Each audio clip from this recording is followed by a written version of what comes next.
Welcome to another Fest interview where we are continuing our series of conversations with different film professionals to discuss the future state of the international film industry under the context of the COVID-19 epidemic. Today we sat down with Oscar-winning actress Melissa Leo, who is behind titles such as Frozen River or The Fighter, to hear a little bit of her perspective on what the future holds for particularly the acting sector.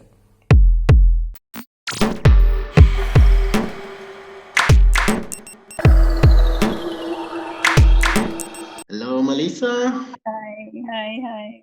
Before all of this pandemic began, what was your perception of the state of the film industry? Well, there was all kinds of things. There was the behaviors that many men, quite frankly, were probably taught in one way or another that then got them in trouble and began the Me Too movement that exposed the things that long needed to be exposed. I mean, there's just all kinds of things in the running of it. The multitude of people on our little blue marble at this point is unprecedented.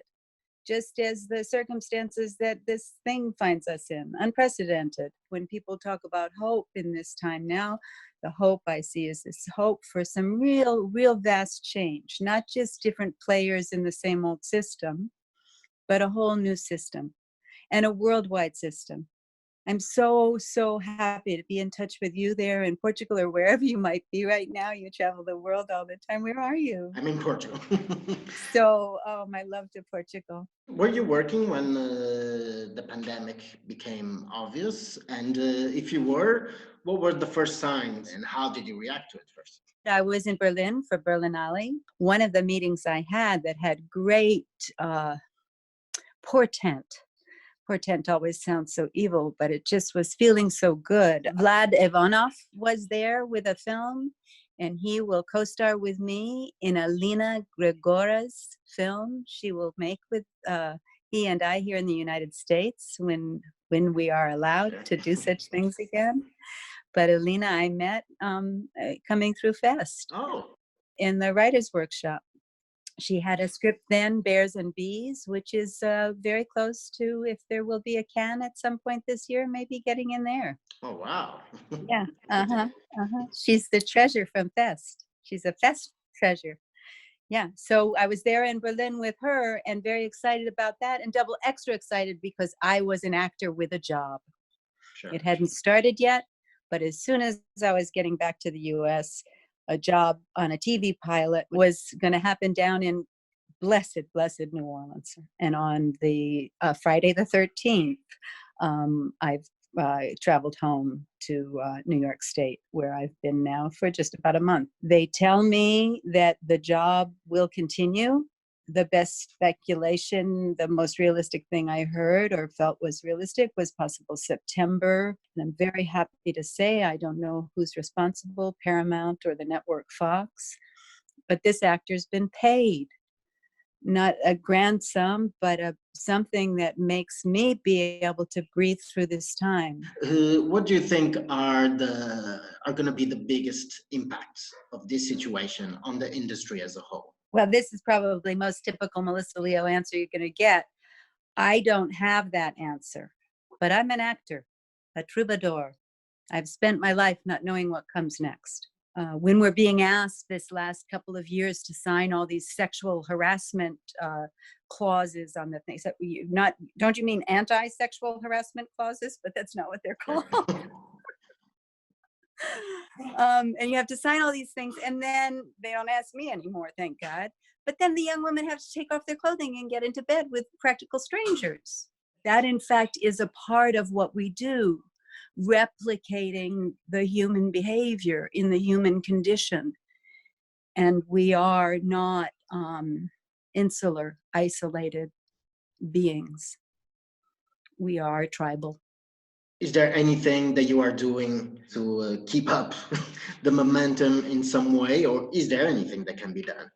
First of all, of things to watch while we're all holed up in quarantine, something you might have skipped over when it came out because it seems a little schmaltzy, but schmaltzy might not be so bad now. Dolly Parton's Heartstrings. There's 8 little episodes and I'm in one of them. I know that the Actors Studio is doing things. A voice teacher that I know is teaching voice for actors over this thing. There are ways in which the practice for actors continues. Our work continues. Well, let me ask you an even harder question. Within the logic of film production, it can even be possible to improve the conditions and improve security for most of the crew by widespread use of masks and gloves. Well, I'm laughing because it's a classic theatrical story of the bombastic actor doing their lines and all of that that's making the virus grow. But do you think there's anything that can be done to protect actors? And do you think that's an issue at all? I think the answer is testing, more information, less speculation, more information. Yeah? Yeah, of course. And I'm no historian, but I do gather factual information, and I know fact from fiction. There have been epidemics before, they have passed. In the same way, when I was a child and they talked about nuclear war going to get us all, so we'd have to go live in basements and not see our relatives for a little while, unless they were in our basement with us. You know, there's all kinds of things, but acting on a set, or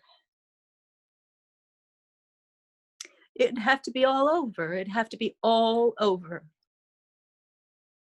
It'd have to be all over. And to ask us to do it before then would be criminal. One more question. This one on a happier note. Okay. Do you think there's a chance that studios will be even more afraid of taking risks in terms of the size of the production and the size of the investment, and could perhaps start thinking of going back to another model of more of a mid-budget film? Do you think that this will have any impact at all in that sense? No, the corporations that are making those films at that point, they're money-making machines. They're not movie-making machines. So when you talk about the big budget aspect of it, this becomes a whole different discussion than the first part of your question. Do you see what I'm saying? Sure. There's filmmaking all around the world. And that has the opportunity now to explode. If you write, this is the time to write. The writing that will come out of this will be extraordinary. Do you think that this will result in perhaps more interesting parts and more interesting films in the near future? I think there'll be always what there always has been within it. You know, there'll be the people who realize, aha, you can make a buck here. Let's go make a buck on it. I want to tell this story. I want to exploit myself. I want to exploit others. All the different reasons why films get made, they get made. And the good quality and bad quality has always been there. Is it an opportunity for the smaller budgeted film to get noticed and heard? Abso-fucking-lutely. But how do you think the audience will react to this? I think we're going to lose the audience. I think we're totally going to lose the audience. They're going to realize with their kids at home, they can make their own movies. They're having a grand time. The best of worlds. Here's where I'll wax poetic again. The ancient art of acting is a healing art in which human beings see themselves depicted and then learn from that to be hopefully better human beings. It's the reason that tribal people would sit around the campfire and tell the stories in that way and reenact the buffalo hunt and applaud the brave hunter for having done that, because somebody had to go get the buffalo next week too. It is a human need to see ourselves reflected. It's the infatuation with this. I can't even see myself in that tiny box. We are our audience. That's it. That was easy. You're so sweet. It's wonderful to see you. I thank you so much for being interested in what the perspective would be of someone who does this funny thing that I get to do.